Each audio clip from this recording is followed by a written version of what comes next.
What's up guys and welcome. You are watching Fazi Fitness. So another day, another posing video posted by the Persian wolf Hadi Choopan from this year's Miss Olympia prep, showing the whole bodybuilding world how great the man really is. Now I want you guys to listen to this clip of the reigning Miss Olympia Samson Dauda, and this pretty much proves that Hadi that we saw at this past Miss Olympia that wasn't as great as he looked at the Arnold Ohio earlier this year, because that was the physique that Samson Dauda had in his mind, the physique that he was gonna go up against at this year's Miss Olympia, because that was the standard. I mean, Hadi from the Arnold, Ohio, especially, that was the Hadi I was mentally getting ready to face at the Olympia stage. If he showed up, what do you think would have happened? Oh my God, that was what I was ready to battle with. So what do you think would have happened? I don't know what would have happened, but that was what because you know what? That was like, okay, now that is a standard that you have to beat. Yeah. So would the results of this year's Miss Olympia would have been any different if the Arnold Ohio version of Hadi Choopan showed up here? Now even the reigning champion Samson said he had no answer to this question. This explains the battle is far from over between Hadi Choopan and Samson Dauda, and the whole reason Hadi isn't doing this upcoming Arnold is because he wants to either show up like the Arnold Ohio this year, or maybe even better than that at the Olympia next year. Now we have to keep in mind there is gonna be a new coach in Hadi's corner next year, so I'm not really sure whether he can beat his Arnold Ohio look or not. Even if we take a look at some of the greatest bodybuilders ever, there are 1 or 2 years where they looked at their absolute best. For instance, look at Phil Heath or Ronnie Coleman. The fans wanted to see Phil Heath replicate that 2011 version, but it just never happened again, although he still continued to win. And the same is the case with Ronnie Coleman. So Hadi has a big challenge ahead of him, because he's trying to beat a guy who is 300 pounds, who is 50 pounds heavier than him. And let's just hope that Hadi doesn't make the same mistake of getting bigger, because chasing more size, that has mostly ruined physiques in the past. So the Arnold Ohio version of Hadi Choopan, that will be his best bet against Samson Dauda. And that, I have got to say, is a tough physique to beat. So wouldn't it be great if Behrooz Tabani's name that is on the official Arnold Classic Men's Open list tomorrow? Now truth be told, Arnold put that kind of money for 2025 because he thought every top Olympia competitor that is gonna show up to battle and chase that money. But that just did not exactly play out the way we expected. Now Behrooz Tabani could have been a 3 times Olympian by now, and he is gonna be such a great addition to the Arnold Classic lineup, because every single bodybuilding fan out there, they believe that Behrooz Tabani would have been in the first call out at this past Miss Olympia, maybe as high as top 5, or who knows, maybe as high as top 4. Now his coach Milo Sorsev did say that they are gonna try to get him to US so that he can do this upcoming Arnold as his first official show in the US. Now it has been such a heartbreaking story for Behrooz Tabani so far, to prep for the Olympia 3 years in a row, hoping to get the visa and being on the prep until the last minute. But so far it hasn't happened. Now one cannot even imagine how Behrooz Tabani is just so damn determined during all of his preps without any guarantee whether he is gonna be able to compete or not, whether he's gonna be able to present that physique on the stage or not. So Behrooz Tabani as of right now is the only guy on Milos's roster. And not only him, but everyone watched him at this year's Dubai Pro and how he absolutely dominated that show. They speak so highly of him. So let's just hope he gets the US in 2025.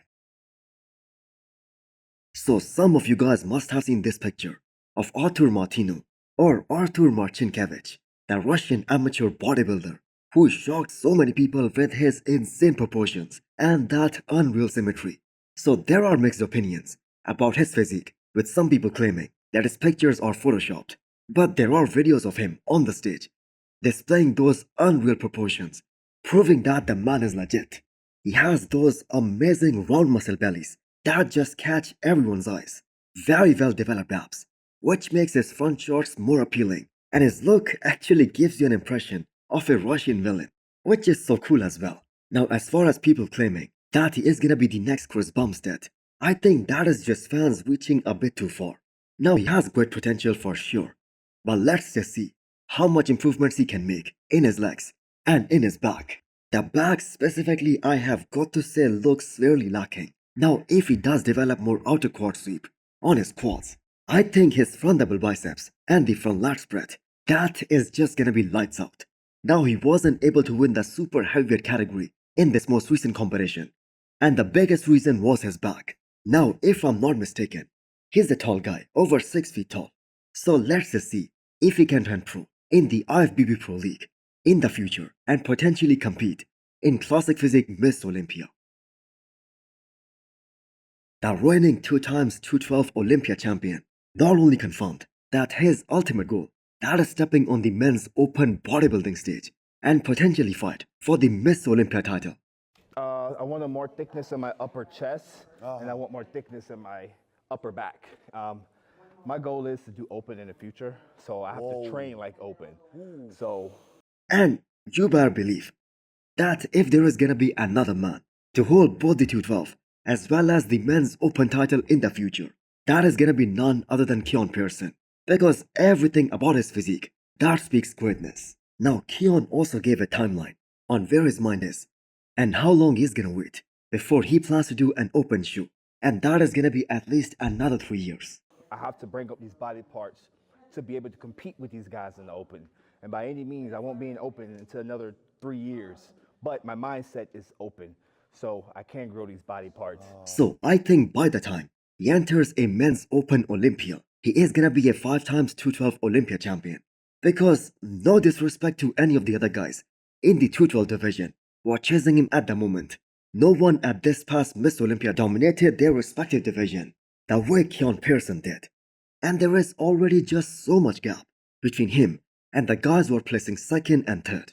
So there is just no way they are catching a guy like Keon, who has another full year to make more improvements on his upper body, his chest, his back, and be undeniable once again.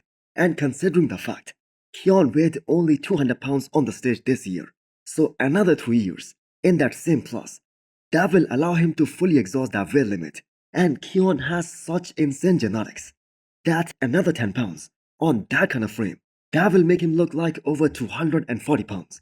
However, I have got to say, we the fans, we wanna see him step in a men's open bodybuilding show just to see how he compares. And that can be a show in the post-Olympia tour. And that can be next year as well. So how many of you guys remember this former IFBB Pro, 3 times Chicago Pro champion, Michael Lockett? So the man was known for staying super shredded all year round.